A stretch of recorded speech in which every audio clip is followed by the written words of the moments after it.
Welcome to another Explainer. Today we are tackling a massive topic, one that literally affects every single one of us, how to truly become a better version of ourselves. Look, if you're completely exhausted by toxic hustle culture and that endless, grinding pursuit of perfection, you are in the exact right place. We're going to cut through all that fluff. Together, we're building a science-backed macro to micro blueprint for real, genuine human flourishing. We'll be looking at exactly what the data, modern psychology, and even ancient philosophy tell us about living a highly effective, deeply fulfilling life. Here is the roadmap for our journey today. 1. Defining the ultimate goal. 2. Fueling your inner drive. 3. The physical health foundation. 4. The science of habits. And finally, 5. The WHOOP execution method. But, before we can optimize our daily routines or try to hack our habits, we really have to pause and ask this profound question. What does happiness actually require? Seriously, before we can build any sort of blueprint to become a better version of ourselves, we have to define what a good life even means. Otherwise, we're just running super fast, but completely blindfolded, without a destination. Okay, let's dive right into this with part 1, defining the ultimate goal, starting with how the ancient Greeks viewed human flourishing, which they called eudaimonia. So thousands of years ago, there was this major debate going on. On one side, you had Aristotle. He believed that to reach eudaimonia, or true flourishing, you absolutely needed a virtuous character, but you also needed what he called external goods. We're talking things like basic health, resources, maybe even a little bit of good luck. He basically thought it was pretty tough to be your best self if you were, say, starving or totally isolated. But then you had the Stoics, and they radically countered this idea. They argued that your internal character is entirely sufficient on its own. To the Stoics, it literally didn't matter how terrible your external circumstances were. Being a good person and living a good life was 100% within your own power. Now, if we fast forward to modern humanistic psychology, we see these exact same ancient ideas perfectly mirrored in Abraham Maslow's concept of self-actualization. This right here is the psychological peak we're aiming for today. It's not just about, being in a cheerful mood for a few hours. It's about the complete realization of your unique potential. This is what it truly means to become a better version of yourself, functioning at your absolute best, accepting your flaws, and maintaining really deep, meaningful relationships. That is the ultimate goal. So, we have our destination mapped out. Now let's transition down a layer from those big philosophical goals to the actual psychological engine that's going to get us there. Let's look at fueling your inner drive.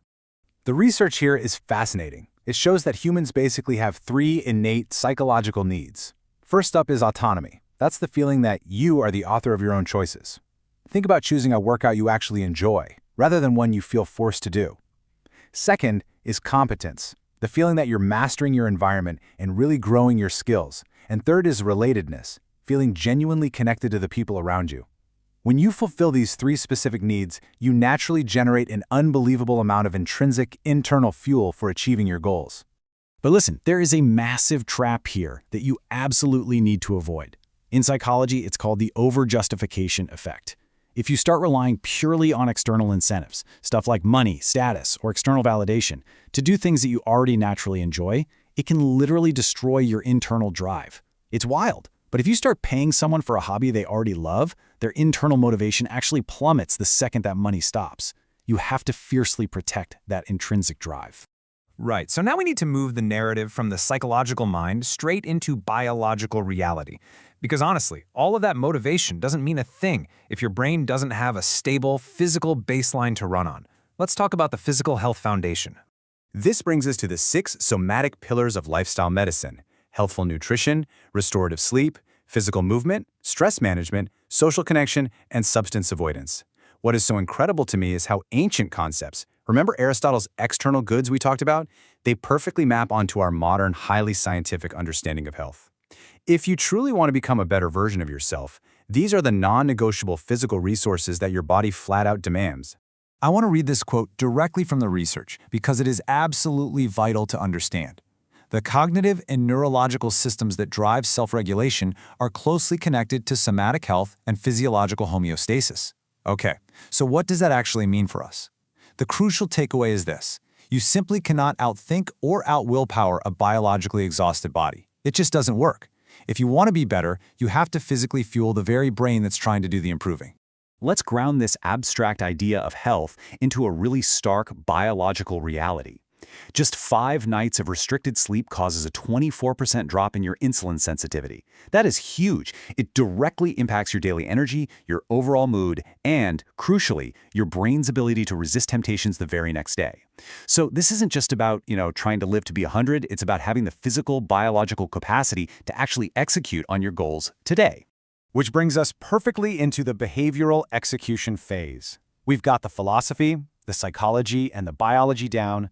Now let's translate those high-level ideas into daily actions by exploring the science of habits. 66. I am so sorry to burst your bubble here, but please forget that old myth that it takes 21 days to form a habit. It's just not true. The research actually shows that 66 is the true average number of days it takes for a new behavior to become completely automatic. And I point this out not to discourage you, but to reassure you. Consistency matters way, way more than early perfection. You are literally rewiring actual neural pathways in your brain, and yeah, that takes a couple of months, so give yourself some grace. Now, there are a ton of habit gurus out there, and depending on what your specific goal is, you're gonna need a different tool for the job. If you want to build a brand new, identity-based habit, James Clear's systems or BJ Fogg's tiny habits are just phenomenal. If you need pure energy and focus optimization, Andrew Huberman's dopamine protocols are exactly what you want.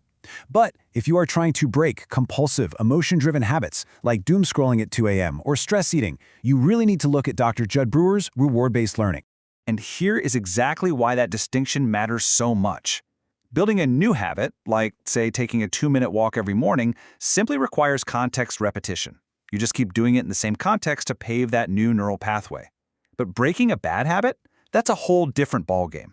That requires you to mindfully update the reward value. You basically have to actively observe and realize how terrible that bad habit makes you feel in the moment, which helps dismantle the existing reward loop in your brain. Okay, let's move to our final layer and see how this all builds into the ultimate execution protocol. This is how we bulletproof our newly designed habits against the inevitable friction of the real world. Welcome to Section 5, the WHOOP method. We have all heard of SMART goals, right? Well, the research actually calls them naked articulation. Basically, they only specify a wish without a real plan for when things get hard. Gabriella Owenton's WHOOP method is entirely different. Now, WHOOP might sound like a celebration, but it's actually about scientifically preparing ourselves for failure. It stands for wish, outcome, obstacle, and plan. Here is exactly how you run a WHOOP cycle, which relies on a brilliant psychological concept called mental contrasting. First, you state your wish, like, I want to work out in the morning. Second, vividly visualize the outcome. Imagine feeling super energized all day.